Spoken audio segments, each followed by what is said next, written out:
So, I've been holding off on this video for a while now because I have been so focused on Bloons Card Storm with all the hype that came with it, and oh, that happened.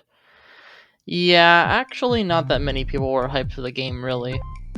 I will at least give Ninja Kiwi credit for this game, as it is an interesting concept, more so than that Bloons Adventure Time TD crossover that they released in 2018, although that was also a sight to behold in its own way, and I've got more of it coming soon, so stay tuned.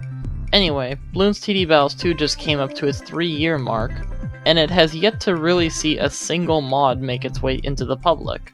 Bloons TD Battles Steam got its first mod just 4 months into its release. Though to be fair, if I included the time before that, where the game was only for mobile, it would be 3 years and 1 month in total, so more or less the same amount of time as Battles 2 currently. Before I explain the monster that is Bloons TD Battles 2 modding, let's talk about how we got here first. The earliest video that I could find for Bloons TD Battles mods dates back to August 24th, 2016. Back in the day, Bloons Reborn was at the helm, brought to you by none other than BTD Battles. It was a rather simple mod with lots of tower balancing, but not that much in the way of reworking the towers, and was made with the idea that the game isn't going in the direction that he wanted it to go in. And I mean, this is pretty much how all modding starts off. It was how I was inspired to make my Bloons Monkey City mod as well. I missed the closed beta days with actually difficult tiles, with all the newer content being added, and so I sought to create a mod that brought back the harder tiles to level the playing field. I haven't forgotten about that Bloons Monkey City video that I promised a few videos ago, and that video will actually be about a new BMC mod that I have been working on that has at this point been spun off from its parent mod, BMC Remastered. Due to technical issues with the mobile version, I decided to switch the format to something that is much more fun than scaling up tile difficulty, and I think you guys will enjoy it. Anyway, back to Bloons TD Battles mods again. 2017 was the year that mods for Steam games really started to take off as resources for modding became available to a wider audience, and ICEB and Aliens Rock really thrusted modding into the spotlight. It wasn't limited to Bloons TD Battles either, but at this point that could be saved for a whole other video that covers the topic more extensively.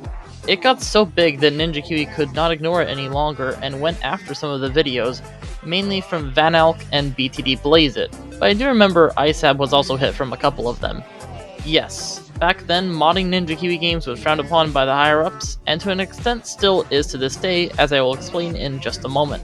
Hell, I even found myself in hot water during this time, as I made that expose in July that year, even though I wasn't directly involved in Steam modding at the time. So yes, Ninja Kiwi was very protective over their games, so far as to threaten suing Arcade Pre-Hacks for hosting a hacked version of their Bloons TD games on their website, which was a popular website for hacked games way back in the ancient times. Eventually, they gave up their crusade to stop every person who posted the video either of modded Bloons TD Battles content or criticizing Ninja Kiwi outright, since the pressure became too overwhelming to contain it.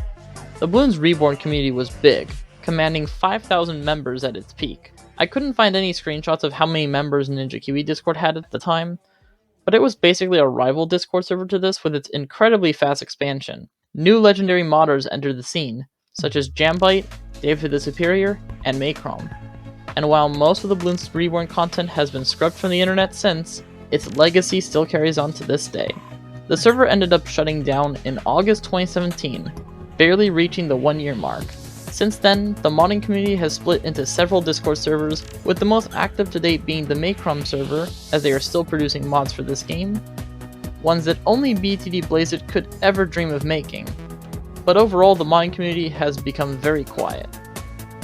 And it doesn't seem like that will change anytime soon, as we venture off to Bloons TD Battles 2. Initially, results seemed promising, as there were no security measures put in place, so hackers easily took over the game, making it less enjoyable for everyone. And while some mods were made for the game, they didn't last long until Ninja Kiwi would add new security measures to make them unusable. Not to mention these mods also had a high chance of flagging your account, so that meant if you wanted to use these mods, you could only go up against other flagged players. What about trying to play with mods in private matches? Sorry, but you'd have to check to make sure your account wasn't flagged. Otherwise, private matches would actually work the same way as a normal match. Later they changed it so you couldn't do matches at all on a modded version of the game, no matter what, even if you weren't ever flagged, so that killed a lot of the motivation to do any sort of modding. However, that still didn't stop one group from trying to hack into the game's files to figure out a way to make it possible to play a match with mods turned on. In November 2022, interest in Battles 2 modding picked up again since Update 34 in BTD6 broke Melon Loader, the main program used for BTD6 modding, for a few weeks. Enter the Ninja Kiwi Mafia group, a highly dedicated team of elite Ninja Kiwi hackers who have tinkered with just about everything Ninja Kiwi related, and not just limited to the games either. They were able to do some stuff on the Ninja Kiwi forums back when that was a thing on the main Ninja Kiwi site shortly after it launched. I could go on, but you get the point. They are the top of their class. They were able to get a hold of the game's files even as Ninja Kiwi kept changing them every major update and adding new encryption and obfuscation layers. Ninja Kiwi really did not want a repeat of what happened to Battles 1 to play out here. There was a brief period of success in Update 2.2.1 to actually be able to play private games with a modded client, but no actual mods were made during this time, and it was simply a proof of concept that it could be done since they removed an encoded signature check to see if the game was being played on a modded client. But it only lasted for a few days before Ninja Kiwi released the Clans update by surprise. From this point, Ninja Kiwi really put their guard up and applied new security updates in every update, even simple patches.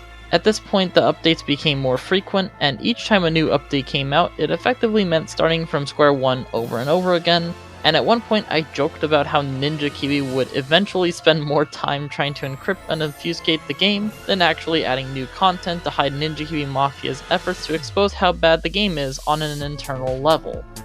Well, Ninja Kiwi figured out the solution to that problem with Update 4.2.1, over-the-air updates. No need to do any further security measures to the game because this change means that all the updates are now fully controlled by the game servers, which might not seem like much since that was already done for the most part from the start. But the thing is, they changed how the encoded signature check was done. When the game starts up, the first thing it does is send the game files over to a server and check to see if there is a more up-to-date version available on the server. If the server finds that the build number on the server does not match the one that is in the game currently, then the game will overwrite the modded game data from what is available from the server. This build number is not visible to the player in this game, but it can be seen on Bloons TD 6 and Bloons Cardstorm with this number right here, and it's the same idea. Then, it checks each file separately to make sure the signatures match. If there is a mismatch anywhere, then it immediately flags the account. Remember that all of these checks are done through the servers, so there is no way to change any of this on your own and avoid getting flagged like in the past. Normally, if an account gets flagged for the first time, the flag remains in effect for 24 hours before coming off, and a second occurrence will permanently flag the account. But in the case of modding, it is permanent for a first occurrence, and talking to Ninja Kiwi support came back with the reason being tampering with the game files, and that this action is against Ninja Kiwi's terms of service. Do you know what this means? It is now impossible to mod Bloons TD Battles 2 without basically breaking your account. And again, modding Battles 2 makes it so you can't do public or private matches at all. So there's no point in modding the game whatsoever. If there is a silver lining to this, the community isn't quite as big as it was in Battles 1 when the controversy started there, so starting a new Discord server for the purpose of revolting against Battles 2 isn't going to be effective. We've already had the Ninja Kiwi blog for the purpose of protesting back in 2022, and that didn't really work either. Ninja Kiwi did get around to making the changes that were demanded, but it was far too late to have a meaningful impact. This sets an interesting precedent for BCS modding. With both Ninja Kiwi Europe and New Zealand working on this game, it's hard to tell which direction they will actually go since they clearly have conflicting viewpoints on games having mod support. With all the interest in making custom cards, personally I believe they should. And having a game editor of sorts like BTD6 is going to receive soon would be quite fun here.